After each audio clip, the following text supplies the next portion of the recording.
Hello, lovely podcast people. I hope you're well. This week, if you have looked at, this episode, if you have looked at the length, is a huge episode, an hour and a half plus. So this one, it's another guest appearance. It's me with Paul Dermody, and I enjoyed recording this podcast so much. It was so good chatting with Paul, and we covered an absolute, just such a range of topics. It's kind of unbelievable, and on every single one it feels like we could have recorded a whole episode. So anyway, I just wanted to give a bit of an intro for you and tell you that the metabolism series is coming up. I'm doing a bit more planning on that one. It's going to be probably more episodes in the creatine episode. I'm going to try and keep them short, but a good few episodes. So much to cover around metabolism, speed of metabolism, rate of metabolism, dieting, reverse dieting, metabolic damage, everything. And so I hope you're really going to enjoy those. I'm going to do a good job on those for you. I'm going to do a little episode on BCAAs because I've had quite a few comments. So I might just throw that one in quickly before we start the metabolism theory series. And I'm also just going to do a couple of mini episodes on MNU. Really just to explain, I guess, some of the industry questions around MNU as a qualification or nutrition qualifications in general. Nutrition degrees, dietetic degrees, nutrition certifications, insurance, what you can and can't do, kind of answer some questions for even people who don't want to do MNU, but maybe are interested in working with a practitioner from MNU and kind of understanding what the hype.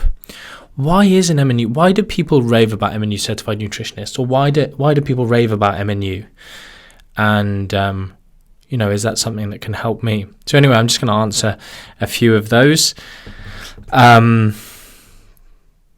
hopefully people who are considering MNU get some good answers straight from the horse's mouth, as it were. Anyway, I will leave you to this epic episode. For those of you who have been asking me for longer episodes, here it is. It's, I've been a bit lazy and not recorded this myself, but you get the chunk of me talking. But it's really nice. Paul gives some cool insights of his own as well. He's a deep thinker, so it's nice to have him included as well. And Lucy has actually boosted his sound for you guys. So we've gone to a lot of effort. I hope you enjoy it. And let me know what you think. Cool. Much love. Hello. How are you doing? I'm okay, thank you. How are you? I'm great. Thank you for doing this, man. I really appreciate your time so much. Yeah, very, very welcome. I can't actually see your video. Is that normal? I don't know if I'm supposed to be able to. I am seeing... Yeah. Should be better? I can see you now, yeah. Perfect. Look, first and foremost, I told you before we went on, I'm going to save exchanging pleasantries and do it now. So first, thanks for your time. Very, very grateful. You're very welcome. You are running a world-renowned evidence-based nutrition course. So, and I believe, if not mistaken, a double check, over 65 countries in the world, so you know a thing or two. And I haven't been doing these many interviews with fitness personalities or professionals or influencers or people of influence lately as people do it better. But when I had the opportunity, and when you very kindly agreed to do this one, I thought it'd be a wonderful opportunity. Yeah. So thank you. No, you're very welcome. Yeah, so I would like you to give a very quick introduction, if you don't mind, on the intent behind what you're trying to do with your course. Oh, cool, yeah. Also, just to say, I like that. I don't think I've ever heard anyone say people of influence. That is a much less dirty way of saying influencer. I think the word influencer has become a dirty word, right? But person of influence, that sounds grand and honourable. So I like that. Well, I mean, when you have over 100,000 followers, you're going to be influencing a number of people without adopting the title of influencer is more of the point. Yeah, definitely. I'm often asked if I do media interviews. Oh, are you okay with us calling you an influencer? Do you identify in that way? Like they literally have to ask you now because it's almost an insult sometimes. But anyway, sorry, onto your question. So yeah, Mac Nutrition Uni, our course, is the reason behind it really, and I feel very, very lucky, I suppose, is the simple way of putting it. You know, lots of people don't like admitting to luck or admitting to privilege or admitting that it isn't all down to them. But I do feel extremely lucky to be the person that, for whatever reason, the industry was crying out for exactly what I could offer, and that I was in a position to offer it, because there are loads and loads of evidence-based practitioners now, which is amazing. And there were loads and loads of evidence-based practitioners before me. And I don't know exactly who who listens to your podcast, and I'm sure it's kind of wide-ranging in its demographics. So sometimes people wonder, well, what is evidence-based? I got asked by a social media marketing expert that I just had a conversation with once. He said, why do you write evidence-based? Isn't all nutrition evidence-based? And I was like, oh my goodness, that's a can of worms. But there are lots of evidence-based individuals out there, and people who wanted something that was deeply rooted in science, but that used what most people in this realm understand to be evidence-based, which isn't just there has to be a paper to prove it, but it also takes clinician or practitioner expertise to understand the methodology that's used, etc., etc. But also people crying out for a course that taught people what they needed to know to help people.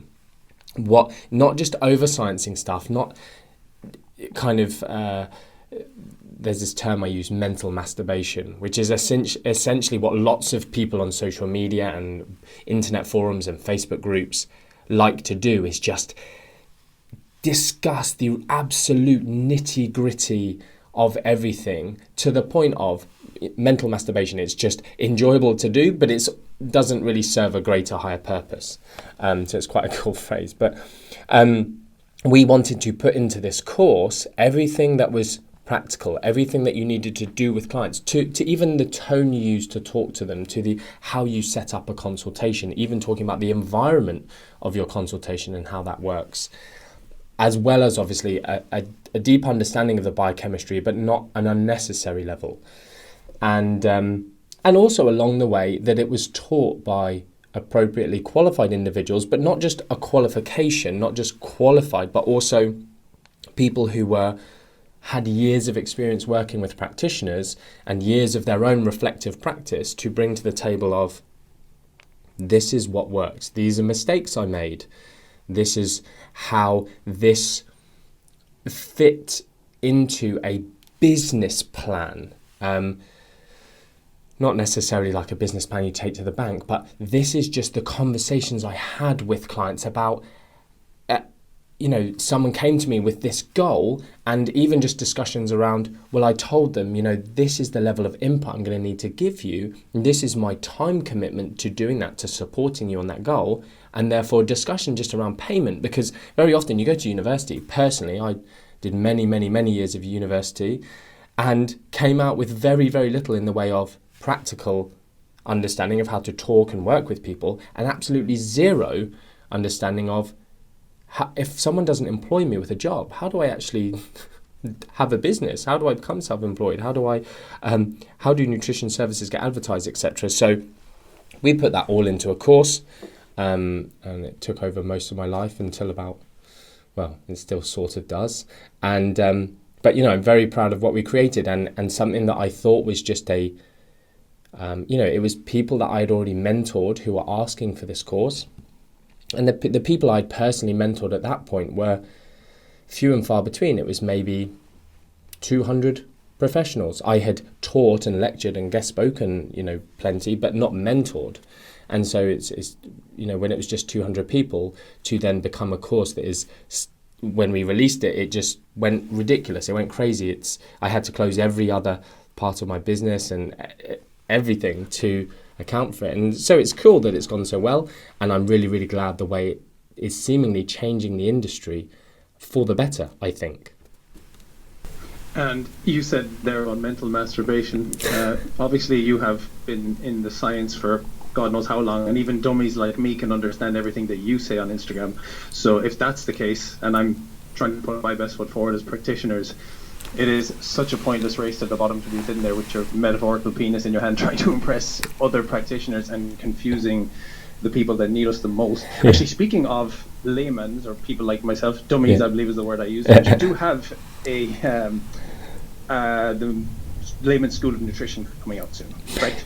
Or is it out now? No, yeah, it's not out yet. We're hoping, unfortunately with COVID, it's really set us back with regards to being able to, I mean, just everything with regards to the pandemic. It's made business. Lots of people have kind of said to me, oh, you know, as a majority online business, you know, it can't have affected you that much. And I'm like, oh, the lack of understanding you have of how much impact it has on business owners is crazy. The amount of change we've had to do internally, but also, I suppose, as an ethically run business, we have gone above and beyond, which in my opinion, is nothing super virtuous. It's just what the half-decent human being would do, or half-decent business would do. So, but it does take a lot of time supporting people through all the impact that the pandemic has had on them. So it has set us back a bit, but we do plan to release it this year in 2021. And yeah, again, that's an interesting one because MNU went so big. I was so surprised that probably, I would say, 10 to 20% of everyone who was doing MNU wasn't even doing it because they wanted to become an MNU certified nutritionist. They didn't want to become an insurable nutritionist that could work with clients. They were literally doing it for self-study. And it blew my mind because it's a very in-depth course. It's not a Groupon course. It's not something that you just go, oh, I'm going to learn how to, I'm going to do a cake decorating class, you know, and then you do this via a Groupon thing. It's intense, and there's exams at the end, but people were doing it just for self-study. But they were also learning stuff that was specific to people who wanted to work with clients. They were learning, like I said, about behavior change and consultation techniques, and not behavior change from how to change your own behavior, but how to have discussions with someone else about them changing their behavior. So they are different. And so yeah, the demand for a course that was specific to people who wanted to essentially be their own nutritionist, be their own coach, have a good understanding. And I think that's some of what you said to me you wanted to talk about today. It's having a robust basic knowledge so that you are less likely to be misled. And so that's what the course will be designed to do. And again, I just hope it's something that so many people can do, because it will protect them against this huge array of misinformation that exists on social media and the internet. There's definitely a market for it. I'm sure you don't need me to tell you that. I think back to when I was a little bit younger, 7-8 years ago, say, and the quest for body composition was quite the minefield. Yeah. And yeah, it's something you've actually said recently. I'm sure you've been saying it years. You specifically did mention it in a podcast, and it was something I had specifically wanted to talk to you about today. Anyway, cool. Cookie cutter plans, right? Cookie cutter meal plans, and more of the cookie cutter mindset. I know, and I work with some incredibly intelligent people, Martin. I'm talking people who run big businesses, people who do good shit in life. Yeah. And the nutrition element just doesn't seem to click in life. Yeah. And often what I find is it's the inability to just be able to explain for themselves from first principles. For example, I always kind of encourage clients to think that one faulty train of thought is going to disrupt the entire thing. So if you go into your new diet, even if it's the best calorie plan in the world with the same kind of broken rules as the last diet, or for example, thinking that carbs are bad as opposed to carbs perform a different role in the body, that's going to screw you as soon as you're in a social thing. So I want to talk about the fundamental importance of understanding things from first principles. So you're never going to be led on the primrose path of bullshit ever again. Yeah, so it's it is funny that you say that. It's so true that these high achieving, like you said, very intelligent individuals, kind of critical thinkers, lateral thinkers, when it comes to nutrition, I don't know if you've seen the meme or the image, but it's like someone, they basically saw their head off, take their brain out and put their head back on. Have you seen that one? No. But for me, it's like, that's exactly what happens when it comes to nutrition. These very intelligent people, they stop using their brain and they just believe anything they read, essentially, because they don't necessarily, maybe don't have a basis for their knowledge, or there's too much ability to have personal experiences which blind us, because as humans we do have this issue that when we observe something, it changes an opinion, it creates a feeling. And so if we observe, we don't necessarily need to know the principle behind it. So I talk about principles and methods a lot, and if the method might be, you mentioned carbohydrate there. The method might be that someone took carbohydrate out of their diet. Even if it wasn't an initial thing, it was just, oh, I went on holiday and ate less of this food or ate in a certain way, and this happened to my body. And they see this, they create their own method, and they don't need to know the principle. They just go, well, if I do that, that happens.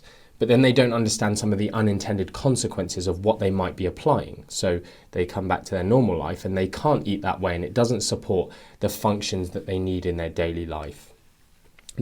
Even to the extent of maybe they're getting less sleep in their daily life. Therefore, that changes how our body reacts to stuff.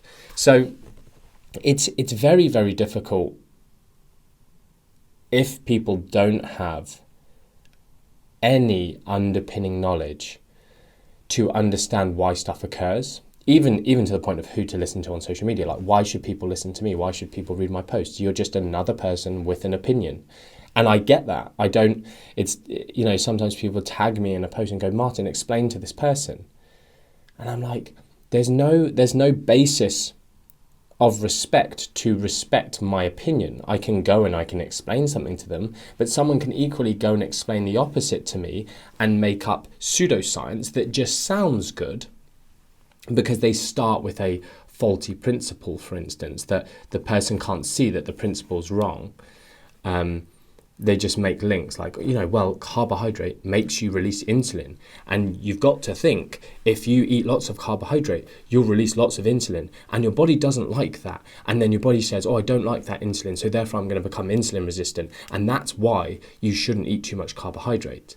And someone listening to that goes, yeah, that makes sense to me. Who says you're right, Martin? And I say, well, because I can show you literature, scientific literature, the actual studies that show that's not true. And that the other person might go, well, no, look at this study. This study showed that people who eat a typical Western diet are most likely to become insulin resistant. And we all know that the typical Western diet is high in carbohydrate. And again, the conversation just goes on. And then you go, well, no, look at the study you're quoting. Typical Western traditional diet is high fat, high carbohydrate, lowish protein compared to what we might consider an optimal, if there is such a thing, protein intake. And the quality of those carbohydrates and even potentially fats are not good. It's not a high carbohydrate diet. It's not a traditional ancestral, if people are comfortable with that word. I'm not trying to push anyone towards paleo eating, but a traditional ancestral, if people believe or are agreeable to the idea of evolution or those kind of things. We know, we can even look at cultures that are still eating in a very traditional way and eating lots and lots and lots and lots of potato and are not becoming insulin resistant until they add in the westernized junk food, combine boatloads of fat with boatloads of refined carbohydrate and sugar and make things super highly palatable, and also eat in an energy excess. So it's very, very difficult, and I have a lot of empathy towards the situation and understanding of, I get that people are struggling to understand who to believe and what to do. But if you can get to a situation like with your clients, where they clearly respect you and clearly are coming to you for guidance, it's then your duty, or our duty, or practitioner's duty, to then give them the right information and not put any of our own, I suppose, biases onto people, or certainly lots of individuals get into the industry because they maybe previously had disordered eating patterns, or like you said, some of us have come from a background of this unending pursuit of body composition, and we've gone down lots of different avenues and been misled and this, that and the other, and not then putting some of our own food issues, I suppose, onto our clients and leading them down the wrong roads. And that's why it's so important to be evidence-based, because there are these unintended consequences of, you demonize carbohydrate, and it may make someone lose weight in the short term, but the long-term impact is potentially you're putting them in a worse place than when you found them. It's just, you say that about the bias, for sure. It's actually something that I've inherently probably taken from you the most on social media, is intelligent bias. And I think you tongue-in-cheekily, or else seriously, say that your bias is making you stupid. And I'm sure that there's a massive degree of certainty to that. How do we, as practitioners, stop our opinion affecting people? Because sometimes it's not actually cookie cutter information which tend to make a profit. Sometimes good human beings with strong biases just give projection, like projection of their own fear of certain foods onto their client. How do we evaluate our own role of our own bias in our careers? Yeah, it's a good question, and I don't necessarily have a fully evidence-based answer, and I'm not going to base this on any other literature. I'm just going to give my opinion, so I'll just preface the answer with that. Martin, my internet is really bad. Do you want to knock your camera off and see if it makes any difference? Yeah, sure. Not quiet playing up. Yeah, sure. Yes, better already, I think. Is it? Okay, cool. That's okay. Can you hear me better? And yes, I hope so. Oh yeah. Carry on and we'll find out. You're actually, your sound has got a lot better on my end, so I'll leave it off. Perfect. Great. So yeah, just in case you didn't hear me, I said I'm going to preface this is just my opinion. And it's funny, this is one of those things which I guess if I'm really, really brutally transparent, I'm actually very, very proud that it's my thing a bit. And it's not something I ever worked on. It's not something I ever, which I guess in a way it's just nice, isn't it? It's like, people say this about you and, you didn't even work hard for it to happen. It's just like, that's me. And when I first started becoming a bit of an industry mentor to people, and, someone as famous as Danny Lennon, who, has one of the best, most well-known, most listened to nutrition podcasts out there, and is a great practitioner and everything like that. He came to my first ever mentorship weekend where I was mentoring other professionals, and he was very kind in his words, and still is to this day, in terms of I went on that weekend and it really enhanced my critical thinking. I think I often quote him saying he because it was just a great analogy that he used of starting to go down that critical thinking route and considering my own bias. What did he say? It increased my learning gradient, were his words. And rather than, it's almost being able to ignore what's definitely not worth considering, allows you to spend more time and more focus on what is important. But also being able to recognize your own bias makes you better at learning. And how do we not put our own bias onto other people? It has to be a conscious effort. And that starts with acknowledging that you have bias. People are so quick to go, I'm not biased. And that's just categorically incorrect. You need to understand that you cannot not be biased. You can try and not be, and you can spend time and make effort towards not being biased, but you will always have inherent biases because of your own personal life experience and your own understanding and everything about you as a human. The country that you live in, the people you surround yourself, they will all change the filter through which you see the world, through which you absorb information. So, I'm very proud that through MNU, through our mentorship, through all of my teachings, people often come away and go, I've become a much better critical thinker because of Martin MacDonald. And it's not something I set out to do. It's not something I write in aims. It's not something I advertise to try and get people to come and hear me speak. But it just happens inherently. So I'm like, it must be something about me that's happened in my life or whatever that's caused me to teach in this way, to elicit that response in individuals. And therefore, because of that, we talk about identity-based behavior change often. And some of that is just the way you speak about yourself. So I speak about myself. So if someone says,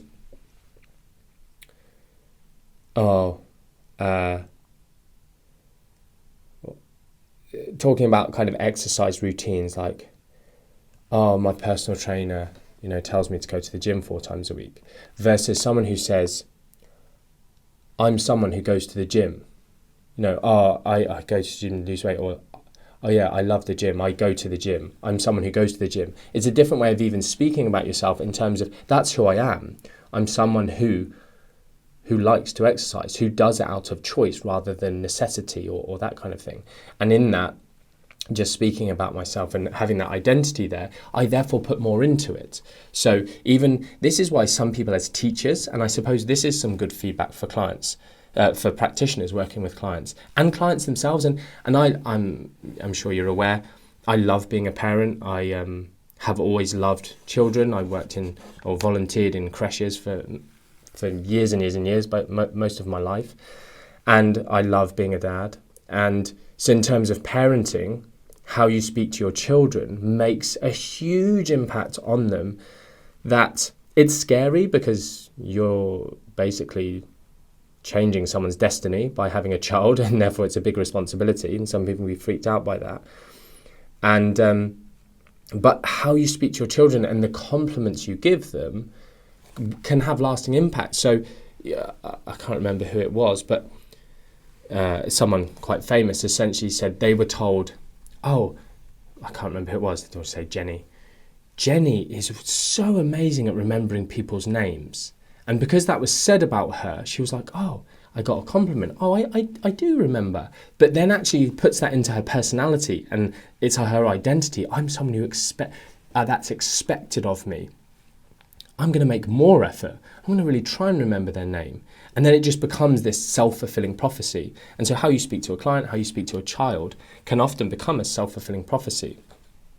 So I've gone a bit off topic, but in terms of bias, acknowledging that bias and understanding that if you say stuff without a critical mindset and you put that on your client or whoever you're mentoring or coaching, guiding, it can have this kind of lasting impact. And so questioning your own bias. And one thing for me that I would love to see people, I suppose being more open to opposing views is one thing. Being more open to disproving their own beliefs. Beliefs are bad in science. I read, someone sent me something the other day that they were like, look at this lady's misleading people. She's got thousands and thousands of followers. And everything she said was, I believe you shouldn't ever eat fruit at this time of day. I believe that this causes this. I believe. And everything she wrote, I believe. And I don't know if I think she was Australian. I don't know if legally she was trying to protect herself by saying that, because if it's a belief, you can go, well, I can say what I want. It's just my belief, rather than stating it as a fact. But straight away, if you see someone saying, I believe, like nutrition isn't a religion. People turn it into a religion, of course, but it isn't a religion. It's not faith. It's a science. It's nutrition science. And as long as you and I are having a discussion based on a paradigm of science, And you have to understand that if you're talking to someone who is eating in a certain way because of ethics or a philosophy, you have to have a discussion on ethics and philosophy, not science. That happens often with veganism. If it's someone's ethical or moral decision, you can't say it's wrong. But they also can't put that on you, because different people, different countries, different cultures have different ethics and moral standards. Not up or down, but just what's the norm, I guess. But when we're talking about nutrition science, it's a science, and therefore we look at data and we look at science and we understand what we do know and what we don't know, and what has definitely been disproven, etc. So but if people could just get this thing of like, try and disprove your own belief, your own understanding, what you believe to be true based on data, hopefully. And a big one in that is the whole anti-diet world, the whole weight stigma, the whole people just discussing how the whole area of weight loss. And straight away, when you're a personal trainer or nutritionist or doctor who helps people with weight loss, and people go, do you know there are unintended consequences of your clients intentionally losing weight, and that you might be damaging them? The initial gut response and your bias and your critical thinking goes out the window. You just go, no, you're wrong. Don't say I'm bad. I'm trying to help people. My motives are good. Instead of going, interesting, why is that? And listening to the other side of the story. And so, people need to know their bias. And your bias when something, for instance, is your Instagram handle or your website or your career. It's very, very hard to get round it, but it's super important for people to just go with this idea of, I'm biased, and just be more open to learning. Every Instagram post I do, I get comments going, yeah, but instantly I know they're not there to be teachable. Like, just listen, just try and understand. Like, as someone who's speaking on a topic, I probably have earned my right to have an opinion. You are a, whatever your job is, accountant, with an opinion on nutrition, great, but your extent of reading is probably not to my level. Not trying to be arrogant, it's just a factor of the fact that this is my whole life career.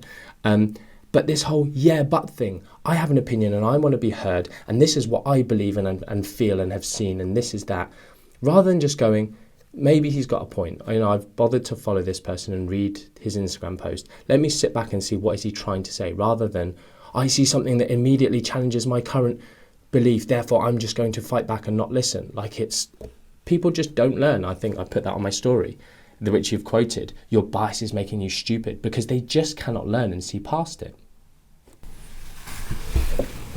And in terms of the bias, that's such an important and topic. The weight stigma, the health at all size one, is a very important one. For example, I'm not going to go onto your page and start debating you in scientific literature. I don't think it's a fruitful endeavour. It's not something I'm as well informed on as someone like yourself. So I find understanding the limitations in your own knowledge is fundamentally key. I recently got a request to prep someone for a bodybuilding competition. I haven't competed in 6 years. So, I don't know if this is a wrong train of thought, but I haven't kept up with one single piece of potential literature since I competed. I did a bloody water cut and a water load to my show, and I'm pretty sure that's the daftest thing you can do. So I haven't kept up any kind of information. I'd fuck someone right up if I took them to that level of competition prep. So I consider myself to be teachable 100%. The unfortunate thing, I always kind of remind myself, falsifiability. You could be wrong. This could be wrong. Don't get too attached. But there seems to be a small minority of extremely angry anti-diet voices on the internet. And the only reason I take exception, and I'm really curious to hear what you think on this, even if it is personal opinion, I've had grown adults cry tears for saying, this is the first time in 30 years that I've eaten the family dinner happily, as if I wasn't doing something wrong, or this is the first time I took my wife for dinner spontaneously without tracking the bloody thing because I was afraid I'd wake up the size of a house the next day. And these are all very, very innate fears that become toxic. So I have a tremendous compassion to why you would think dieting is wrong, but toxic dieting is wrong. Not understanding the principles is wrong. And I mean, genuinely, hang me out to dry if you think I'm getting this wrong, but it's becoming the opposite side of the argument thing to the thing they claim to hate, if that makes sense. Yeah. Just an extreme belief, an ideology, not as you say, there's no belief in science. It's not even consider this, evidence would suggest this. It's more of a all-intentional weight loss is bad, practitioners pushing it, need to sort their shit out. What's your thoughts? Yeah. I'll kind of say initially, everything you say there, I agree with, and I have a lot of thoughts on it. And I did recently record a podcast, I think it's podcast 19 of mine, where I discussed a lot of this, and I don't plan my own podcasts a great deal. The whole point of my podcast was I think of something, and I do just ponder nutrition a lot. Whatever I'm doing, if I don't have something else in my head, I will ponder something that has been going around, and I will think a lot, and I just think that's wasted information. And so I just have ended up switching on my microphone and recording stuff. And again, the feedback has been phenomenal in terms of it's just very conversational, chatty, and just learn something in a bite-sized way, a very absorbable way, and also, and I suppose in a rounded way, just me talking around the subject, giving people, I suppose, connecting dots for them. And so that's kind of what I did, a very spontaneous recording of this. And the response has been kind of crazy. Like my DMs, I can actually think of one specific DM from a very qualified individual who I'd never spoken to before, by the way. This is the first message he's ever sent me. He's very well qualified. He's almost more qualified than me. He's done that many degrees and certifications and qualifications, and he's gone down the route of intuitive eating, health at every size courses. He's even done some of these kind of social justice courses around weight stigma and these kind of things. And he listened to it and said, I just had to reach out to you about this because, and he said exactly what you just said, Paul, that there is now the anti-diet realm has just gone too far already. It's relatively new. And maybe that's why it's gone too far. There aren't very many realms that I've been around at the start of. Something is new, and I suppose, like if it fits your macros. Yeah, actually, at the beginning of when that came around, people took it to an extreme and just were like, can I just do a diet with only ice cream and whey protein and lose body fat and compete in bodybuilding, etc.? So yeah, it was an extreme. The anti-diet extreme, there are big proponents of this. There are people writing books. There are big social media profiles. There are leaders. And realistically, those leaders are not good leaders. They are, I don't even know a good parallel to give them. They are just, zealots is the only way I can do it. There's someone who, I'm sorry for this. The only parallel I can make is like a Hitler leader. And I know often when you use Hitler in an argument, there's some sort of high-level debate thing where if you use Hitler as a argument, you immediately lose. But anyway, that's above my knowledge. My point being is they are so extreme, they have no understanding, and they are just gaining followers by being ridiculously extreme and divisive. And so therefore they do get cult-like followings, but it's not something that ever can find a middle ground. And that's why the kind of Hitler reference is horrific, because there's no middle ground of that. But what you said of all dieting is categorically immoral, and anyone telling anyone or helping someone, meeting them where they're at and wanting to change their body fat level or their body weight or their body shape is immoral. That is the anti-dieting realm. And this is the problem with science meeting social justice. Social justice isn't as robust as science. There is some science within it. We can study some of the effects of stigma. It's been done a lot more within realms of like racism than it has within weight, for instance. But we do have some underpinning knowledge of those areas. And just to flip this on its head, for your listeners and anyone who ends up kind of listening to this, is some of this stuff does need to be listened to, but it's difficult to, because these people are so obnoxious and so self-righteous, and they're not, like, for instance, I'm aware of conversations that go something like, you are helping people lose weight. You are hurting people. It is wrong. You don't understand. And again, they're not even trying to understand what the person doesn't. You know, even people talking to me, it's very patronizing. Like, and I'm like, you actually don't realize that I'm very well read. I have friends in these circles of health at every size, you know, practitioners and leaders, I guess. And I am, like you said, you have, I think, I don't know if you use the word compassion, but this compassion for the fact that you use toxic dieting. There are really, really things that we need to help our clients stay away from, because they're incredibly damaging. And those are super common, super real instances of people crying because XYZ, and it, you know, being horribly mentally affected, but then the release from it being a big thing. And often some of these people become practitioners, and the problem is they don't account for their bias, that for whatever happened in their life, it made them that way. And it was horrific and it was horrible. But it doesn't do that to everyone.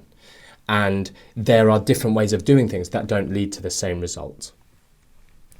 But anyway, people talking this way as though they know something that no one else does. But when you provide a counter-argument or any level of challenge, the conversation can go and is going something like, I don't care what you say, you are thin and you will never get it. And to add to that, I am abundantly aware of conversations where it goes even, I don't care what you say, you are white, you are male, and you are thin, and there is nothing to learn from you. And this is the problem with social justice-esque stuff, because I'm not an expert or particularly knowledgeable on racism. I'm not even, I've spent a long time now being interested in the feminist movement, and some of it interests me. And as someone who has a daughter, I want her to have equality and not be mistreated because of her gender. And, there's the toxic feminism stuff that people discuss. But the problem is when someone can literally say to me, you're irrelevant, Martin, because you're white and male and thin, naturally thin, whatever that means. It's just a joke. It doesn't deserve any discussion in the public domain, because you can't, it's this judgment of, I'm anti-diet, and you can't say I'm wrong because I'm fat. You can't say I'm wrong because I'm female. You can't say I'm wrong because I'm black, which is ridiculous. I'm not having a discussion based on every of those things. I'm talking about, let's discuss science. And even if that's not randomized control trials, let's discuss the effect that stigma has, that we do have data on. And yes, I can see your point of view, but you can't then go, these things which have incredible, like BMI. I did that post on BMI, which you probably saw, which just got this, and it did annoy me, because you have on one side personal trainers going, Martin, I can't believe you're saying BMI is good. And I'm like, just read the caption, you idiot. Like, I'm not saying that BMI is good and it should be used for everything, but don't go, BMI is absolutely useless. Someone came on and said, well, actually, The Rock is obese on the BMI, so that shows it's wrong. And I think I was a bit annoyed, so I just replied back, actually, the BMI doesn't work on people who inject anabolic steroids, so I think you need to update your knowledge. It was just a bit facetious, but it's just ridiculous that someone would put that forward as an argument versus what I had said in the video in the post. But then flip on its head, people going, BMI is a tool of oppression and therefore it is useless and should never be used. Again, ignoring the fact that I literally said, don't use BMI on an individual level as a marker for absolute health, because it's ridiculous. But at least acknowledge where BMI is useful, rather than just becoming completely non-evidence-based and just wanting to shout the loudest about your agenda, as it were. So, yeah, the anti-diet movement, your personal trainer followers and listeners, the thing I want to say to them is, do your best to be reasonable and be the bigger person, because at the same time you have to remember that if someone is fat, if someone is from a background where they have been mistreated because of a characteristic, they often have a chip on their shoulder. And you can, if you are trying to act with compassion and be agreeable and be open to debate, you have to almost accept that you are the bigger person if you don't have a chip on your shoulder, which some people, that will get their backs up. Oh, you're saying I've got a chip on my shoulder. I'm not saying it to insult you. I'm not saying it to put you down. I'm saying that because of your life experiences, you now have a bias. That's called a chip on your shoulder, colloquially. You fight back, you get hurt more, you get triggered more by these conversations. I don't, because I haven't had people be nasty to me as much as you. You know, I literally posted a picture on my story yesterday because I've been weight training more and doing a little bit of dieting. And I just had someone randomly just give me abuse about how I looked. And like, I know, and not in an arrogant sense, I know I look good. I understand I am this whole thin privilege. This is becoming such a weird podcast, but I love it. I understand that, and on an average level, I look the way lots of people would want to look.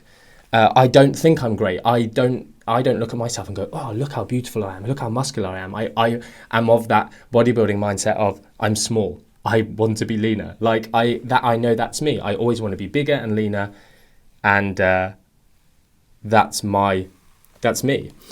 But I understand how other people will view me. But I just had someone reaching out and just giving me unnecessary abuse. I've never spoken to this person, but they just must have clicked on my story and gone, just being nasty about how I was out of shape. I was like, wow, amazing that people do that. So imagine I was in the overweight or obese category and had high levels of body fat percentage, and the nasty comments they get. So yeah, I want to say to kind of personal trainers, nutritionists, doctors who are new to maybe this area, to go, if you want to open these discussions, you actually have to just humble yourself a bit and listen to them and give them a bit more of a break. Treat them like a child. Like, don't be purposely patronizing and provocative, but just go, look, sometimes they just need to just shout a bit and feel heard. And then maybe there can be that discussion. Now, I'm not enough in the realm of the anti-diet movement, but I hope maybe some of my words over the next year will be heard by some of these leaders, and they will, in those movements, and they will realize that actually they're going to get nowhere. Like, all they're doing is creating rifts, a bit like the keto crowd. Keto has some unique benefits. It's and the vegan zealots as well. Like, all these things have worthwhile elements to them in discussions, but people end up hating them. Or like CrossFit, that's another one. Like, let's go away from diet a bit. The zealots make people then fight back against it and just say nasty stuff because they're just so sick of the extreme or untrue claims that people are making. So, yeah, in summary, I do agree with you that it's just becoming something that has merit, but it's just being ruined by people.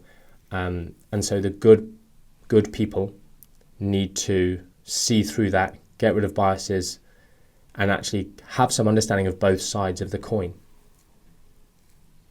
You know, you said this podcast got weird. I want to go back on something that you said. Feminism. The card has been played a couple of times to me lately. It's the first time I've actually encountered in the last 12 months that I'm white. So I need to acknowledge all the privilege that I've had. And I generally don't respond. I generally don't pick up the stones that somebody else throws at me. Yeah. You mentioned Orly, your daughter. Yeah. And, you know, I assume, and again, not to put words in your mouth by any means, but you'll raise her to put herself in a position to contribute her unique talents, equality of opportunity, to put herself in a position, irrespective of her gender, to succeed and triumph, as opposed to get a high position because she's a woman. Yeah, that's something. That's a stance I would like to think most reasonable people have. And I think it does come at when movements that are at the baseline a good thing become exactly what you've just said. Your immediate knee jerk is to push back a little bit on perfectly valid movements, because none of us like being told what to do and I was born in 1990 to two Irish parents. That doesn't make me anything based on my own skin color. It's such a nonsense argument. I just want to shake people that hold these opinions, because I just think it stops people from reasonable discourse. So I wanted to touch on that part in terms of just the Orly thing first, because that's generally how we're contributing to society in a healthy manner.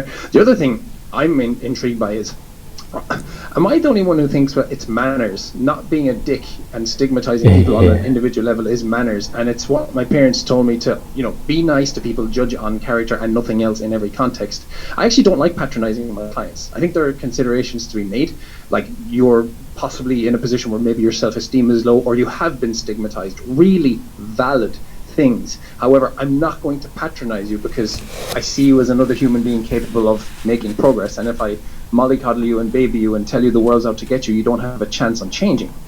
Curious to know what your stance is on that. Yeah, it's God, there's so many things that you said there that just made me think. But there's such huge discussions. If you don't agree, you can hang me out to dry if you want to. No, I do agree, and it's just like, oh goodness, where to go? It's like it's a super. Like I said, it's gone weird, but I love it.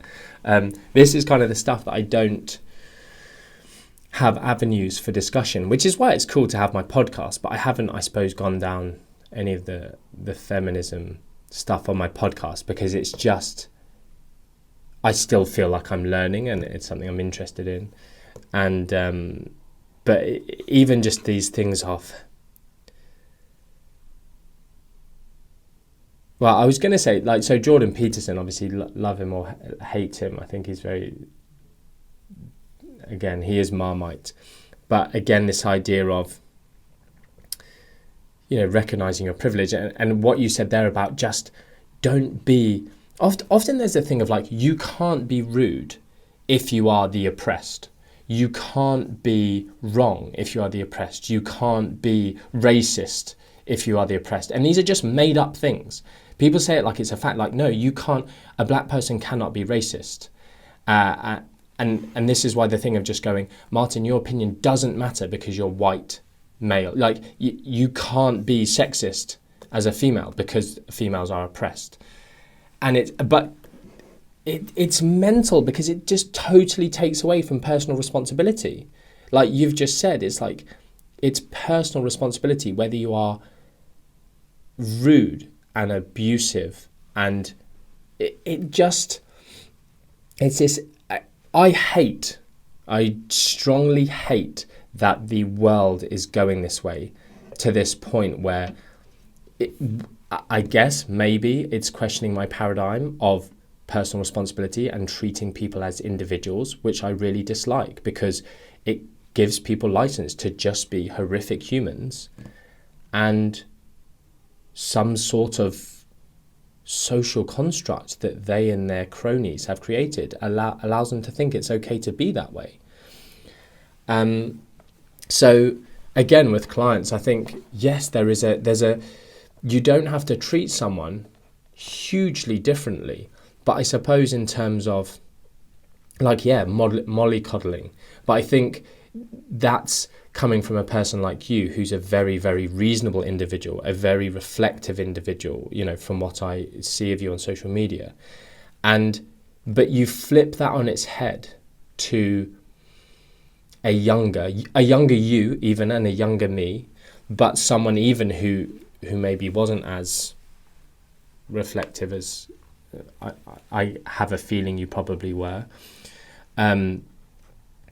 Or maybe even, I don't know if reflective, maybe insightful is the word I'm looking for. Because there are, the fitness industry, I have people come back at me and go, look, Martin, can't we all just agree and just be nice to each other, and just everyone's got different opinions, and we're all in this for the same reason. And I'm like, you don't know what you're talking about. We are not all in this for the same reason. Not everyone is in the fitness industry for the same reason. Not everyone has a different why, but categorically some people's why is make money. And some people are super honest about that, which is quite cool. I like it when people can be honest about something that like that, which isn't seen as particularly honourable. But honesty is honourable, and if they are honest about that's their why for doing something, great. Some people love doing business. Now, if they do business and ethically, but their real why is making money because that's where they find some joy, cool. But the problem is when there's this guise of, I'm in the health and fitness industry to help people lose weight, and I want to help people, but that isn't their true why. Like, I didn't get into the industry to help people. And people are like, oh my goodness, that's so shocking. But that isn't why I got into it. I got into the industry because I loved science, I loved physiology, and I loved muscles. So from a very, very, very young age, I, for whatever weird reason, was obsessed with muscles. And who knows what put that into a young boy's mind of like, but again, it's maybe media, it's maybe the portrayal of strong men, it's Greek gods, whatever made, but even aesthetically, physically looking at them, I was like, their muscles are cool. I like the way they look. And then I liked that, and then I was good at sports, so I liked that, and then I, was interested in sports science. But then for me, nutrition was, I was so obsessed with how it can change the body. So then I became really good at it, and then I competed in natural bodybuilding, and that made me more interested in how powerful it was. And then I became knowledgeable, and people complimented me on how much I knew, and that made me feel good. And that became part of my identity. And then I was working in sports performance. That was my main thing, and making people stronger and faster and changing their body composition. Yes, I was helping them. Yes, it felt great when they were like, thank you so much, as it does with anything that people do. Whether you're a doctor or a beautician or a mechanic, it's nice when people say thank you. So that's great. But it was never to help people from a really compassionate thing. But at some point in my 20s, I went, this is pointless. I don't care about someone scoring a goal. I don't care about someone running faster. This is rubbish. And the more I then started working with people and actually helping them and making them happier and seeing the way that nutrition was hurting people, I found a new why. And so, again, people understanding that how you treat people, there are many, many, many, many nutritionists, personal trainers, whatever, who they get a new client and they use their bias, but they put their beliefs on what they should do onto the client. And this is what we teach within the Full With Honours program. On our case studies weekend, we get them to do consultations and these case studies of clients and start recognizing their own bias, and even watching poor consultations and seeing stuff like the word presumably often comes up. Oh, and presumably you want to XYZ. Oh, presumably this is the case. Oh, and do you want this? Rather than just asking very, very non-pointed, non-leading questions, very open. Because if you look at the experiences, for instance, of overweight individuals, people always assume that they are doing something to lose weight. Oh, why are you eating that? Is that because you want to lose weight? Oh, why are you coming to me for coaching? Is it because you want to lose weight? How much weight do you want to lose? Before they've even said weight loss is a goal. And I think, therefore, treating people differently is important sometimes, just from treating them as an individual and not assuming that every person who looks a way you wouldn't want to look, for instance, wants to look different even. Not assuming someone always wants to gain muscle. Oh, you want to go to the gym? Okay, let's build some really big glutes. I don't want big glutes. I've spoken about this with personal trainers before, at personal trainer conferences, of a woman comes to them and says, I want smaller legs. Now that's her choice, whether she should think that or shouldn't think that. and I say that from the point of view of people go, oh, the fact that she wants to change the way she looks she's just she doesn't really think that. She's been made to think that she should think that. That's what the anti-diet crowd would say. That she's just a victim of diet culture. And it's straight away, any woman who wants to change the way they look, for positive or negative or whatever reasons, is it immediately wrong and is sort of patronised and shouted down for wanting to do that. But these personal trainers going, okay, cool, right, what we're going to do is we're going to eat like this, we're going to eat this much protein, and so we're going to do some squats and this, that, and the other. Well, why are you having someone who wants smaller legs do the exercise and the same reps and set scheme and intensity as you are doing as a male who wants bigger quads? Why are you doing that? Well, just because that's how I program for everyone. Or going, but surely she doesn't actually want smaller legs. She wants leaner legs. No, what did she say? Smaller. Now, did you go to the next level of why? Did you go down a route of questioning? But they don't. They just assume and they don't treat people differently and they put their own bias onto other people. So, again, I've kind of spoken a bit around your question and stuff, but it all ties into the same, coming back to the same premise of like I said, bias. It comes back to the premise of how you should treat people and talk to people as clients or just other people in general. But yeah. I like what you said a moment ago about hurt. You used the word hurt about nutrition was hurting people. It's definitely something that I can relate to. It would be my initial why. And, I think one thing we have to get better at doing as an industry, as a human race, if you like, is allowing mistakes to be made, allowing errors of thought without excess judgment. I know we're quick to point the finger at people who do stigmatize, but I was once under the assumption I wouldn't have ever considered myself a fatphobic person, certainly not overtly. Maybe, internally we all carry our biases, but certainly never be the one to tell somebody how they should look. But internally I would have been thinking, like what you said, everybody is looking to change their body comp. Everybody is looking to be leaner or stronger or fitter. And it wasn't until... Well, initially, when I realized nutrition was hurting me, was all the advice I was getting was opinion. And I never took that personally. I just realized everybody was just projecting. I'm doing it, we all do it, subconsciously or otherwise. We all project from time to time. It's how aware can we become. And in terms of allowing mistakes, the more people I've gotten to work with, the more I realize that people are victim, maybe not be the right word, but the question of assumptions. I would have assumed such and such a person wants to change because they are in such and such a position.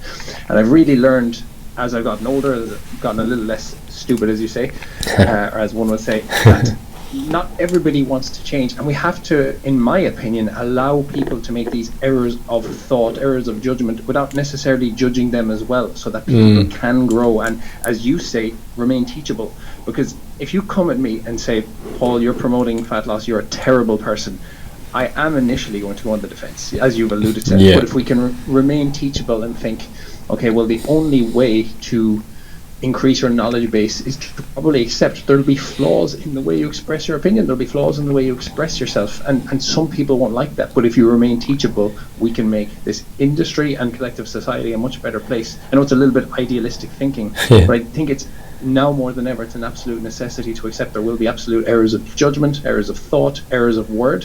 We have to allow people the courtesy of assuming they can explain the intent with which they speak, as opposed to just going on the defense all the time, because otherwise I think we're destined to continue to project negatively what's going in our minds, throw rocks at each other, a battlefield, and it's just going to continue like so.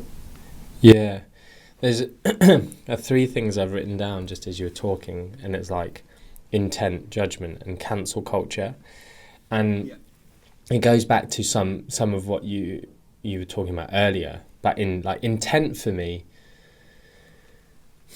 is where, like, I'm someone who likes dark humor. I'm someone who likes and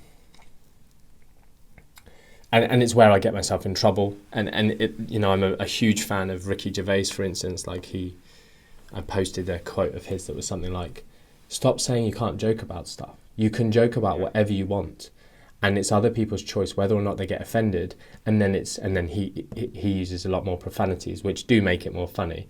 But he's like, and then you can decide whether you give a about the fact that people are upset. And it's, you know, you kind of have your own choice. And then, you know, he makes all these funny jokes about people just coming onto a Instagram page and going, I'm offended by what you're saying. And it's like, well, just don't follow me, just move on. But people forgetting about intent.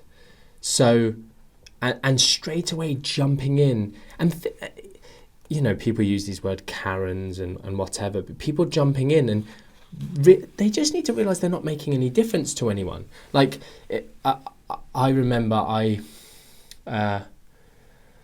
said something in this good couple of years ago, and 2 or 3 years ago, I shouted to a couple of female members of staff. I was like, "Oh, girls, come in here and look at this," and I got this, like, it started this whole thing of like, that's not you. I can't believe you're calling them girls. That's derogatory. This, that, and the other, and they were getting offended on behalf of the girls. And they didn't say it in a teachable way. They just wanted to shout and be nasty. And because I believe I am a very reflective and open-minded individual, I went back at these individuals and took the mickey out of them. But in the real world, which people forget there's a real world and social media isn't real, I said to them, out of interest, just because I do care, and because sometimes there's unintended consequences of I care about how my staff feel. I was like, did you mind me saying girls? Like, I've never thought about the terminology. And they were like, no, of course not. It's ridiculous. And I was like, okay, cool. I just wanted to check, because what if I didn't realise? Because my intent is not to offend you. It's just the way I speak. I even went back to some of these people on the internet. I was like, what should I say? And they were like, you should have said ladies. And I was like, that sounds weird. And I said to my staff in the office, I was like, if I shouted, ladies, come in here, they were like, no, that sounds a bit creepy, like, ladies, hey, ladies. And I was like, okay, cool, I'm glad we're on the same page. But it's intent. They knew I wasn't saying that in a derogatory way. You know, this, that, and the other. So intent is always the thing, like making jokes about whatever. The intent is just to bring humour. Sometimes you make jokes about horrific things. You know, I know a lot of comedians say this. It's like, I make jokes about these horrific human traits to basically highlight how absurd things are. Like jokes about racism, it's like to show how absurd someone is for thinking that person of a different colour is worse than they are. It's a joke, it's laughable. I'm not trying to be offensive to a certain colour of person, and I'm not also trying to play down racism. I'm making a joke about racism because it's so laughable that people are so stupid that they could be racist. You know, and I mean overtly racist. I'm not going to get into the discussion of whether we are or aren't inherently racist and whatever, but the overt racism of people who out there actually believe that they're better because of their skin colour, they are complete morons, in my opinion. And then there's this thing of judgment that you mentioned of, I have said this many, many times, but the last few years I have tried to make myself the least judgmental person. And I don't know what the trigger was actually. But it is this whole thing of like not judging people and trying to give people a second chance, in that when people say something stupid online, I don't like it when it's to do with nutrition and I think they should know better. So more often than not, that's doctors. I don't like when I see a famous doctor doing what I think they should know better than, misleading people, saying stuff that I know is incorrect but also harmful. And in those instances, I find it hard not to give them a second chance. I find it hard to give them a second chance because I think you should know better. You have academic training, you're old enough to know better, etc., etc. You have the physiological underpinning knowledge, you should understand science a bit more. But reasonably, I think if they were to get into a debate and could listen to the other side and actually be educated, I would happily accept their change of stance. But this is when I struggle, is when people have been given a chance. And there are the bigger instances of me calling certain individuals out in the industry, and they have had many, many times of being shown that what they are doing is incorrect and wrong. And, and I build this picture of myself of actually they are immoral. They know they are doing wrong, but because it's making them money or giving them fame, they continue to do it. And they've only stopped doing that. There's a nutrition course out there that I've called out many, many times. And until it started, I went really hard on it because of how immoral I believed them to be. And because they had this chance. But then they changed and said, once it started hurting their bottom line of money, they updated to be more evidence-based. And everyone's like, oh, isn't that good that they've done that? Now me, I am in that position of, no, it's not. Because I don't believe they've done it for the right reason. I'm trying not to be judgmental, but it's very difficult from what I have seen and observed of it only changed after many, many instances of being able to see that what they were doing was wrong.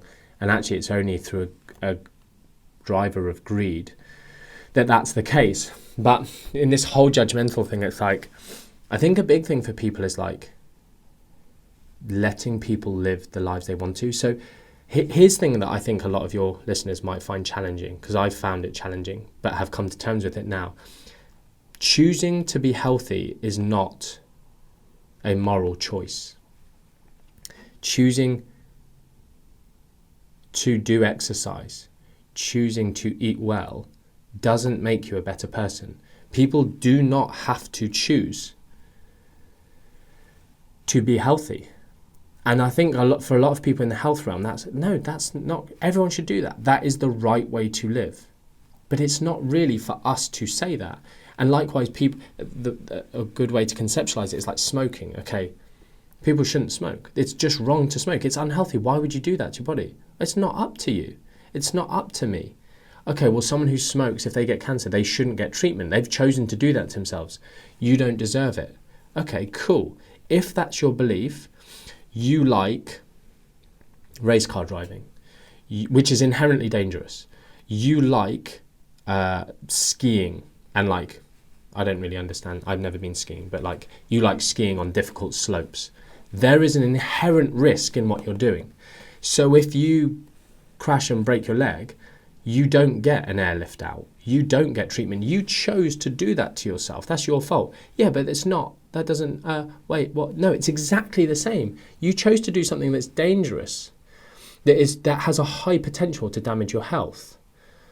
I didn't mean to do it. Well, someone who's smoking isn't smoking to get cancer. They're smoking because of whatever reason they have. So when you start putting some frameworks on stuff like that, you go, geez. Like for me, it's been years that I've been sort of working on this thing of like, oh, wow, you can't actually put your constructs of morality on other people. This is so not a nutrition podcast, is it? But it's cool. I actually love these discussions. This is more of just talking about like what stuff I like to discuss that isn't nutrition. But it does all connect, doesn't it, to the weight stigma stuff. It does connect to how we treat people as clients and others. And, I love, maybe it's a strong word, but really like social media and enjoy, that's probably a better word, really enjoy social media and lots of parts of it. But again, how people treat people on social media and how they should use it, it's an interesting discussion. And then the last one is just cancel culture. Someone says something wrong, like immediately, no, they don't deserve to talk anymore. And in every realm of the world, people are like, no, they made a mistake, therefore they must lose their job. They must be fired. They must be... And again, I just hate it. It's just stupid. It's like people, mainly famous people just getting absolutely ruined for one mistake. Even if they apologise or go, do you know what? My intent wasn't to be, I can't think of but I just remember the headline, but it's like, I didn't mean to be anti-Semitic, or whatever the word is. And that wasn't my intent in that statement. And even if it was just a poorly timed joke or whatever, and it wasn't the place or the time or the place, but instantly ruined, cancelled, job lost, this, that and the other, people going after them.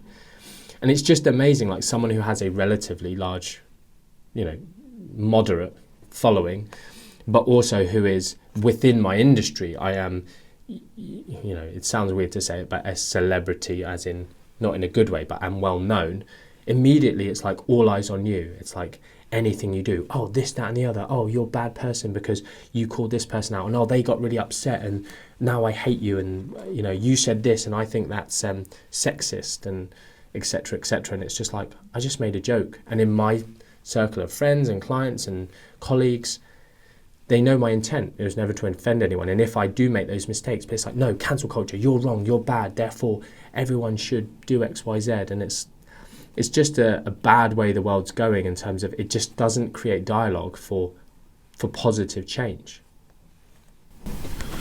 Well, similar to you, I love conversations like this too. I do prefer this kind of stuff than just talking about, baseline nutrition principles. Macros. I mean, there's only so much you can talk about macros before you spell the fucking word carbohydrate to not run out of content. And we've actually touched on quite a bit today that I would love to talk more about, but I'm a little bit intimidated to cross that line, to cross over into more social topics, partly because I'm not an expert, and someone smarter than me probably could pull apart my opinion. Yeah, me too. With better reason of thought or evidence, if you like.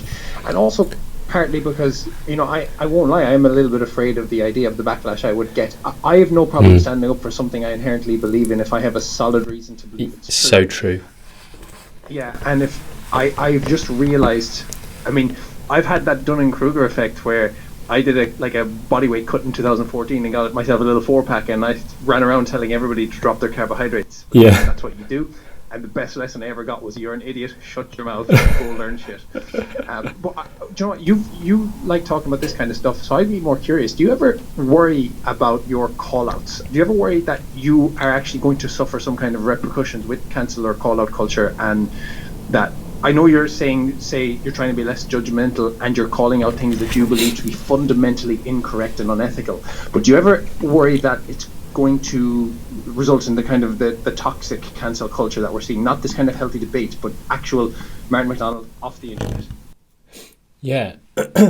Two things. One, with the judgmental and stuff, when I call some people out, a lot of the time, at least more recently, I have publicly said that I apologise for some of the ways I acted in like 2000 and early 2000s, because I was in a bad place, and I was still calling people out who were misleading people, and their information was terrible. But I was almost getting this a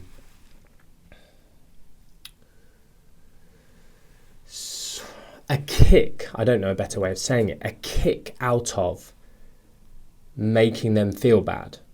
And it was me projecting, you used the word projecting earlier, it was me projecting my hurt in, you're wrong, you're an idiot, I'm better than you, because I was not in a good place in my own life. But nowadays, when I call someone out, I do it from the sense of, and I do it in a different way for a start, but it's not through judging them, it's through, no, this is wrong, these are the facts, and it's a lot more logical, and it's maybe, I still make jokes, and I'm still human, and I still make mistakes, and like I said earlier, I can be facetious or sarcastic in my responses. I'm definitely not a saint in any sense of the word, but I do try hard. So that's just one thing to say, is I'm not necessarily judging them, and I do try to see that maybe they do believe that. And I think in other podcast interviews I've said, look, I think this person really, I call people well-meaning idiots. And again, I say idiot, it sounds like such a strong word, but we're all idiots. I say humans are idiots, and people are like, oh, well, I listen to that as a term of endearment and think, oh fuck, I'm a well-meaning idiot here, haven't I? Yeah. But I think, and we've all been well-meaning idiots. I was a well-meaning idiot at 17 when I was telling my dad how he should eat for his health condition based on government guidelines. And I now know that literally what I was saying was the opposite of what he needed to do because of his specific health condition. I was a well-meaning idiot. There are well-meaning idiots everywhere on the internet who they've found something, they've had a religious experience.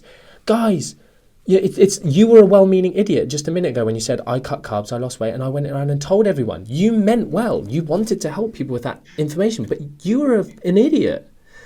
And so you're not out to harm people. Your intent is good and pure. And I wish people would be less of well-meaning idiots. I wish there was some way of schooling people so that it was like, look, before you go start talking about something, just sit back and listen to the conversation for X amount of time till you really go, like, question it. So anyway, when I call people out now, it's like try and give them that well-meaning idiot point of benefit of the doubt, and often that is difficult because from what I've seen over a long time, longer than most people have been in the industry, there's often a big thing of money and fame and that kind of stuff. But anyway, on to the main topic of the questioning. It's funny because you say, are you ever worried? Do you think this could ever happen? Like, it has happened, and I have been sued multiple times because people, as soon as it starts harming their business, in America it's a lot worse, and I have had to spend thousands and thousands, tens of thousands of pounds defending myself. Unfortunately, I've never lost. But what's win or lose? I've never won in those situations. And actually that made me very bitter because there are all these cretins across the internet saying Martin McDonald's all about money. And, I post my nice car and people are like, oh, he's all about money. Oh, he's all about flash. And it's like, no, I'm not. I'm so not flashy, but I really, really like cars. And I also have a flamboyant personality to some extent, not hugely, but I like brightly coloured clothing. And I'm not embarrassed to just express myself. So I wear stuff that I like or I think is cool. I'm like a kid. Like, everyone goes, oh, you've got these high top trainers. Oh, they're really cool. Where'd you get them? This, that, and the other. The story is I went shopping for Orly and Arlo for some shoes, and I saw some red, blue, and yellow shoes, and I thought they look cool. A bit like a kid seeing a glittery, shiny color. Like, they look stupid. Like, for all intent and purposes, what's cool, what's classy, what's suave, they're stupid shoes. But people look at me in them, and I get compliments. In the sense of people like, wow, they're super cool when people are being nice. But on the flip side, people are like, oh, you're trying to be cool. Like, I have a bright turquoise car and people are just like, oh, and I like it because it's expressive and it's just, I really like turquoise now because it's my brand colour. And, but I don't think I'm better than anyone else because I have X, Y, Z. But people going, you've got this nice car, you're all about money, or your business is successful, you're all about money. But they don't see anything else. It's this judgmental thing that I'm talking about. It's the idea of, what did I do? I took my staff away on a staff retreat. And it's like a team building thing. I do it because I really want my staff to feel valued, and they're marking exams, and exam marking is flipping boring. And I got a message from a woman going, well, this is disgusting. They see us there at this nice hotel. This is disgusting to see this waste of money. How much money have you donated to charity? And I was like, wow, what a thing to take away from me, spending money that I could literally have paid myself as a dividend and taken myself away and bought fancy stuff and, done stuff that's purely selfish and self-serving.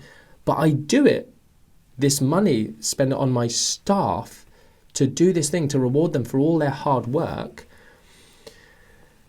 And that's the response I get. And then again, this instant, I've had people who and it hurt. I don't really care. Didn't care what that woman says. It doesn't hurt my feelings. I'm just like, wow, what is wrong with people? But sometimes it's even people who I've mentored and I've supported. And when I got my car, there's one particular individual who I had done so much for her, and she messaged one of my staff saying, I've had to unfollow you all because I find it, I don't know, like vomit inducing or something.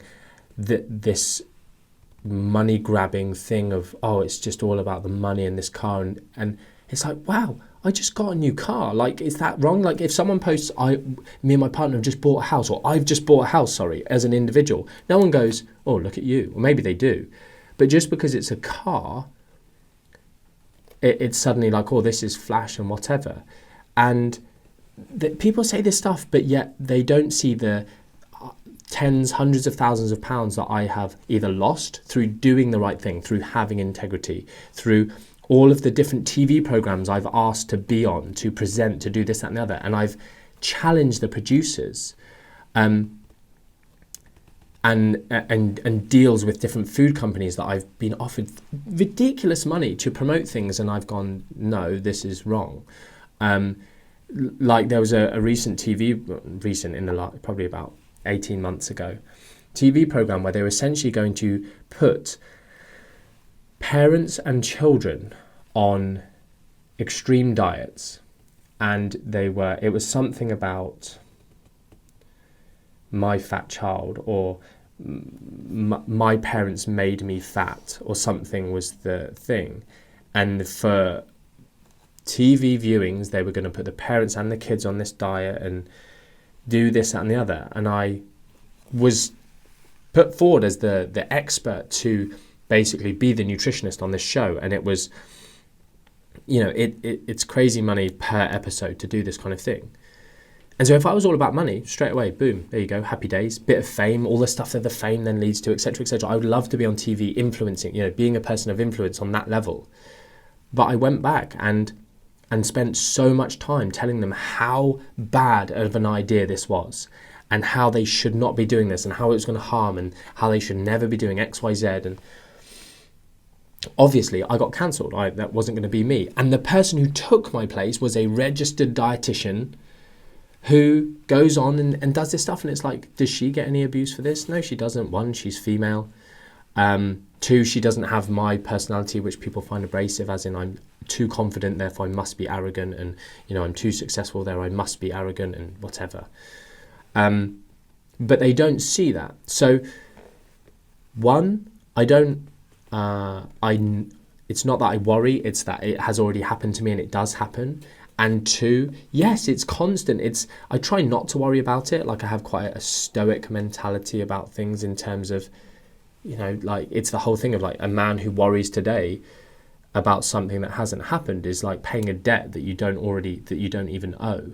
It's just, there's no point. And I do change some stuff. I do hold back a little bit on social media, just because I'm like, what need is there for this? I don't need to record myself saying this unless I really want to create a discussion and create change. I don't say stuff on social media.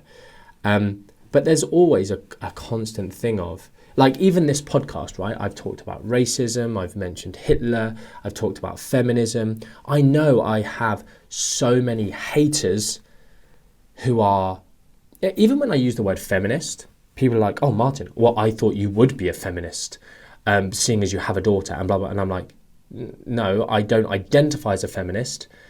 The same way as I don't identify as many things, I don't have to put it in my bio to be one. When I talk about a feminist, it's someone like you who goes out and tries to have arguments with people about this. And I don't even use feminist as a dirty word, which it has become.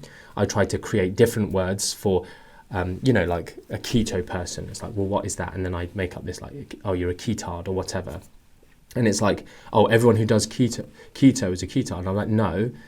Someone who does keto and understands the premise of it and doesn't make all these unfounded claims and try and mislead people or profit from it, you're just someone who's doing the ketogenic diet, and that's up to you. But it's the people who go out to mislead and who say that science is wrong and how energy balance is completely irrelevant. Those people are the people that I'm calling out. So again, yeah, I don't worry, but I am abundantly aware that just people are constantly out to get people through, whether it's jealousy or projecting their own thing, and it sucks. Like, look at all of the suicides that are preventable if people were held accountable for what goes on in the media, what goes on social media. It's a horrible realm, and the whole, people using like the Be Kind hashtag, and yet their whole life is spent. I have DMs full of just nasty, abusive people who just for whatever reason I've triggered them, and they just want to be heard and they want to be abusive and this kind of stuff. So it is horrible. And I sort of want to say to people, is like, bear that in mind. If you try and get a big social media following, that is an inherent part of the internet and social media. And you need to be. I'm thankful that I've been doing this for a long time. And, you know, back when Instagram wasn't a thing, back when even Facebook wasn't a big thing, back when internet forums were the way that people interacted, and they kind of died a little bit of a death. I know that people will say stuff on the internet that they wouldn't say in real life. I know that stuff's just meaningless. And like, even just going, like, one of my close friends found on the internet a discussion about me, and loads of nasty stuff being said about me. And they were incredibly hurt. And it like really affected them, like really, really badly. They were so upset, and because of the extremeness of it. And I was like, stop reading it. And they were like, yeah, but I can't believe this. And I'm like, stop reading it. It's the internet. I said, the only way that stuff's bad is if it's true. I'm like, it's just playground stuff. Like, words do hurt people, but you have the personal choice not to let them hurt you. I'm at my podcast that I'm actually releasing tomorrow, is about Viktor Frankl's book, The Man's Search for Meaning. I don't know if you're aware of it. Yeah, amazing book. I love it. It's such a good book, and it's that whole thing about man's last privilege is that he can choose his response to any given set of circumstances. And it's like, I don't have to let that affect me. People need to realise words do hurt people. Sticks and stones actually repair. Words can mentally scar someone forever. But you don't have to let them hurt you. And people saying all this stuff about my children and all this, that and the other, it can be hurtful, but it's like, it's just the internet. And if someone chooses to believe that, like sometimes there's that whole thing of like, oh, it's going to damage my reputation. People are questioning my character. I don't like that. I am a people pleaser. I want people to like me. I like being the center of attention because I like making people laugh and making them happy and being the center of attention. And therefore I want everyone to like me. And I know not everyone will. And I teach that in terms of people going, I'm scared to put stuff out on social media. And I say, if it's part of your business, you want to be an online coach, you have to. And therefore, you're going to have to be unapologetically yourself. And there will be people who don't want to work with you, and there will be people that do. And that's the best case scenario of whether you're fat or whether you're thin, whether you're male, whether you're female, whether you have a six-pack, whether you don't, people will identify with you as a person. But you have to put you on the internet, on social media, on your website, so that people can choose to work with you as a person, and not worry about the people who don't naturally like the way you are. You can be as nice as you want and people go, oh, you're fake. You know, like when you see these people who are super, super nice, it's like, oh, they're fake. And it's like, no, actually, some of these people are just that happy all the time. They're not being fake. And, you know, that's that thing of not being judgmental at the same time. So, yeah, a super long-winded answer to your question, sorry, but it's... I know that goes on, and it's not worth thinking about because it's not in your control. So there's no point, you know, it's like that diagram that you see posted. Can you know, is something going wrong? Yes. Is it in your control? Yes. Okay, do something about it, change it. Is it in your control? No. Forget about it. It's irrelevant. Like, worrying doesn't change it. So yeah. Do you think it's a case then, in many respects, that literally an kind of healed person, an unobserved life, an unreflected existence can trigger a kind of reaction from somebody, and they can find any reason to take anything personally and leave any comment on the internet? I mean, as far as I'm concerned, listening to this, I've no attachment, I've no emotional attachment per se to your situation. I can listen to it and I can almost remove myself and pretend, oh, well, this is what I would do if I was in Martin's position, but I don't have 2 children and a worldwide nutrition company, say. I think it's just a case of an unhealed existence and people taking things personally, projecting one feeling of one moment in time, and then almost just that projection of what's going inside, and then moving straight on with their life, unaware of the consequences that they're probably leaving out there. Yeah, I mean, I've never really fully thought about that. I suppose I'm also aware of your time, Martin. We're at 90 minutes now, so you need to dart off. Just tell me to stop recording and shut up, mate. No, I'm good.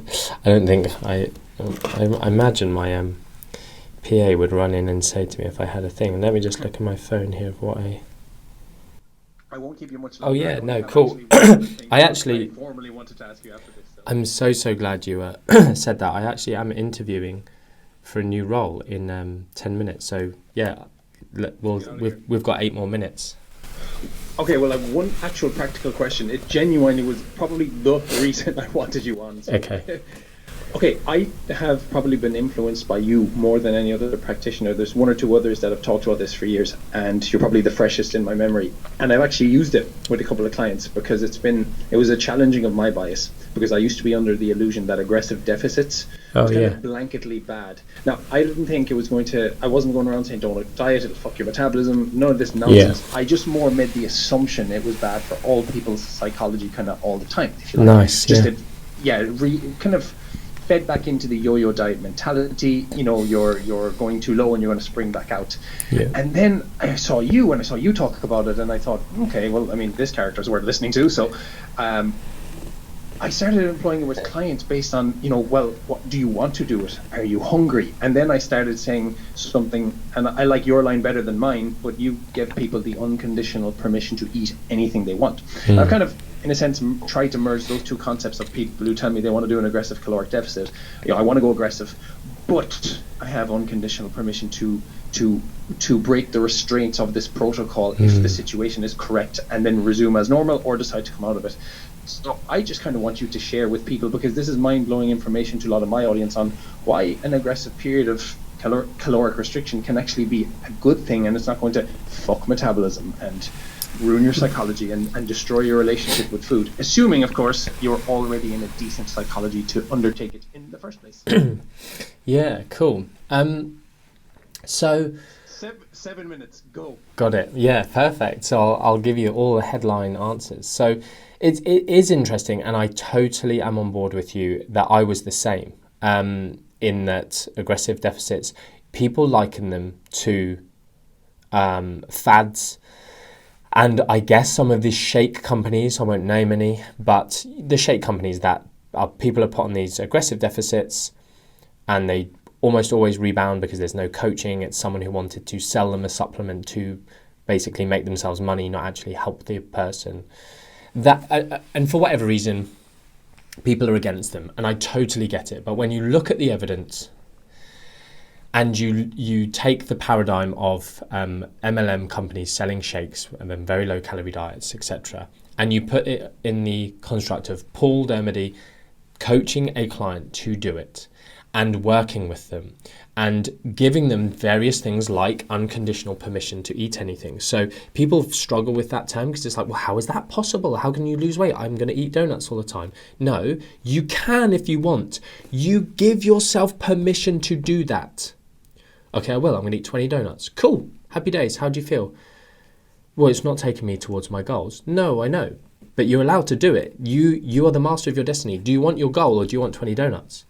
Okay, I get it a bit more now. Yeah, cool. You can eat those things at any time and any amount you want. It's your decision. They're not bad. You're not immoral for doing so. Don't have guilt. But what do you want more? And you have unconditional permission to, as really nice terminology, go outside of the constraints of the protocol that you're doing. Because it's not, the protocol is a protocol, therefore it has constraints. But the protocol is in situ in time, and this is why I talk about multi-phasic strategies. You can go through a different phase of, if we talk about calories maintenance or aggressive deficit, or even a moderate deficit, or even a slight surplus, etc., etc. But once you look at the physiology, they do not destroy metabolism. And so, and what I will say is, I've done multiple podcasts on this, shorter podcasts on this, on my own podcast, because people are so interested in this. And 2, I'm actually, if people go and log onto my website and just stick their email address in, I am in the process in the next month or 2, considering I have an aggressive dieting lecture that I delivered at a conference. And it's you can already go buy it, I think, on the Mac Nutrition Uni website, but it's like £45. But I'm thinking of doing like I did with my PCOS talk, just going like, because so many people are interested in this, and it's, learning more formally with all of the references, all of the discussion around it, and a bit more of the nuance. I'm thinking of just going like, right, for this period of time, it's like 90% off or something. So just for people a heads up, because I am time constrained, people can just follow me on social media and I'll talk about it, or put your email address in and I'll email you if it happens. And I can maybe send Paul the link to put in the description to that. But it's when we get round to, okay, what's the physiology of it? It doesn't screw metabolism. And there's multiple instances of, and this is the big one, right? Dieting, no matter the size of deficit, carries the inherent risk of changing your relationship with food. The size of the deficit is not and has not been linked to outcomes of disordered eating.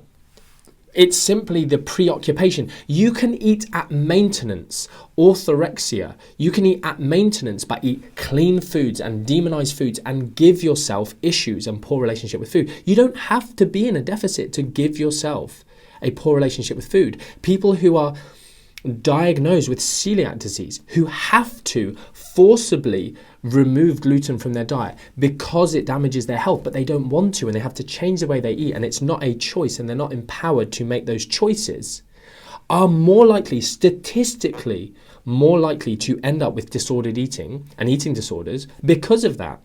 They weren't doing a calorie deficit. They literally were just changing the way they ate. They could eat gluten-free bread instead, but they couldn't eat those things, and they were out of their control, not allowed to eat them anymore. This unconditional permission to eat, you can eat any foods in your aggressive deficit. There are foods that will make you feel better than other foods, but you don't have to cut out any foods. You're empowered to make those decisions. Your deficit can go up and down. And here's the kicker. Time and time and time again, there is empirical data. The literature shows that these very low energy diets make people less hungry than moderate energy deficits. And that, for me, is the thing that needs to be discussed, because hunger frigging sucks. And if you are hungry every single day to reach a goal, it's taxing, it's wearing.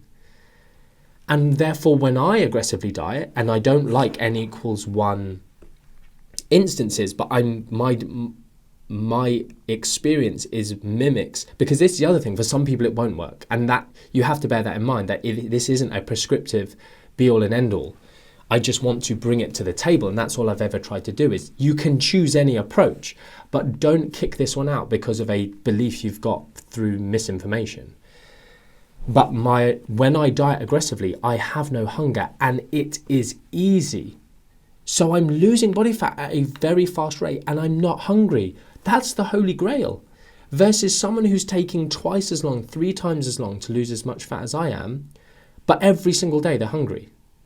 And the problem is you drop 500 calories, I'm hungry. I drop 800 calories, I'm really hungry, I'm a bit more hungry, and I can eat less food, and it's less filling, and my stomach feels less stretched. I drop 1,200 calories, I'm really hungry, and also I can eat less. I've got less flexibility because there's less calories to choose different food options. It sucks, until the point where you get to this, unfortunately, slightly undefined realm, which is why you need to be reflective and have a coach or have someone who can help you through this, to the point where you get to that utopia of, and for me, as an 80 to 95 kilogram individual, depending on whether I'm bulking or not bulking, etc., etc., I'm eating 900 calories a day.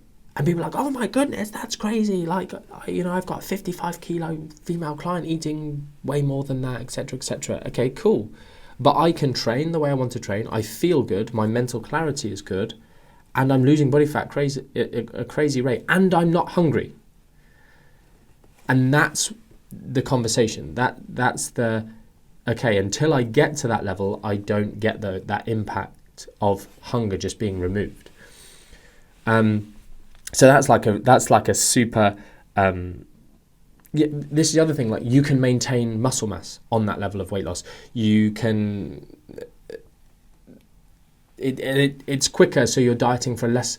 So you can go back to maintenance in half the time if you've got double the deficit of someone else, and therefore you can, that can benefit your training or whatever. So that's like I suppose that's a real teaser of big headline statements for your listeners. And as I said, they can listen more and find out more elsewhere. But hopefully it just at least questions their bias.